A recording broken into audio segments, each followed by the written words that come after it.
अस्सलाम वालेकुम, how are you? आज हम एचएससी में स्प्रे पेंटिंग्स को देख रहे हैं कि हमें क्या एहतियात करनी चाहिए और किन चीज़ों से अवॉइड करना चाहिए। आपकी इंफॉर्मेशन के लिए ये जो स्प्रे पेंटिंग है, ये जस्ट किसी भी आम जगह पे आपके स्कूल में, कॉलेज में, घर में स्प्रे पेंटिंग नहीं है।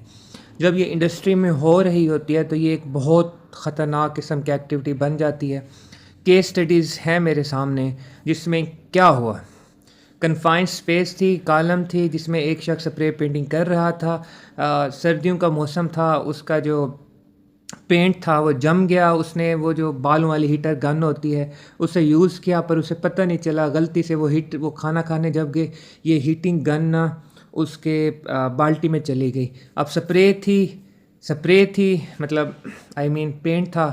पेंट गर्म हुआ, बुखारत बन के ऊपर गड़े, ऊपर ऊपर आए। साथ इलेक्ट्रिकल पैनल था, उससे स्पार्क लिया और जैसे स्पार्क लेगा आग लगी और 4 लोग मर गए।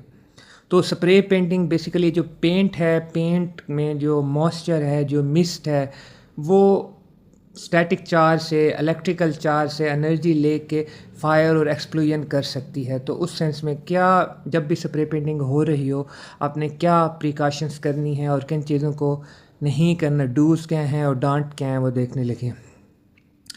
देखें, जो आपके कवर आल हैं आपने डिस्पोजेबल कवर आल यूज़ करने हैं, मतलब एक बार के लिए आपने उसे यूज़ कर पे उसे डिस्कार्ड कर देना, एक दफ़ा पेंट करेंगे जितना हुआ।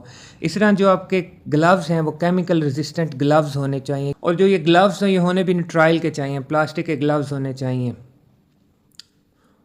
और जब आप पेंट कर रहे होते हैं तो आपने एक चीज़ का और एहतियात करना है। अगर आप देखें, इसने फेस पे वाइज़र पहना हुआ है, मास्क है, आपने मास्क वगैरह यूज़ करना है। जब भी पेंट कर रहे हों आपने लाज़मी कोशिश करनी है कि वो जो एरिया है वो वेंटिलेटेड होना चाहिए। क्यों?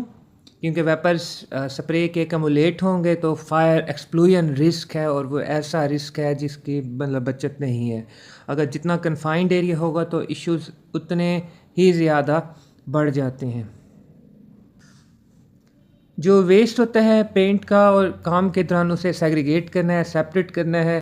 एक और मसला मैंने आपको भी केस स्टडी बताई है, कम से कम जो चीज़ें काम की हैं केमिकल से रिलेटेड वही आपके साथ पड़ी हों जहाँ आप पेंट कर रहे हैं, बाकी चीज़ें आपके साथ गैर ज़रूरी नहीं होनी चाहिए।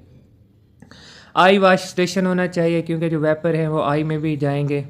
साथ देखें, कोई भी ऐसा काम जहां आग लग सकती है तो आपके साथ फायर फाइटिंग इक्विपमेंट्स लाजमी होने चाहिए। ये जो मतलब एक्सटिंग्विशर्स हैं, ये बेसिक लेवल पे जब फायर एरप्ट होती है तो उसे कंट्रोल कर सकते हैं, तो वो होने चाहिए।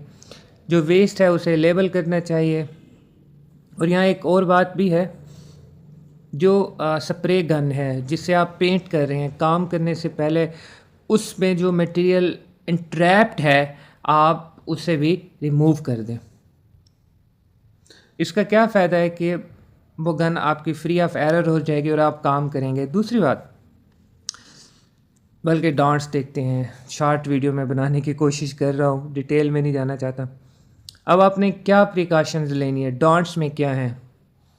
स्मोकिंग नहीं करनी। क्यों नहीं करनी? जैसे कि मैंने आपको बताया है कि फायर हैजर्ड है। क्लोज रूम में भी पेंट नहीं करना चाहिए। आप घर में भी पेंट कर रहे हैं लेकिन रूम क्लोज ना हो, दरवाज़ा खुला हो, विंडो ओपन होने चाहिए। क्लोज्ड एरिया में पेंट नहीं होना चाहिए। और आर्क फार्म में पेंट नहीं करना। आर्क फार्म समझे, पेंट कर रहे हैं अपने कोने को यूं करके पेंट कर रहे हैं, ये गलत तरीका है। बिल्कुल सही तरीके से पेंट करना चाहिए। तो कैसी लगी आपको वीडियो? मज़ीद किस टॉपिक पे आप वीडियो चाहते हैं, please let me know. Thank you, take care.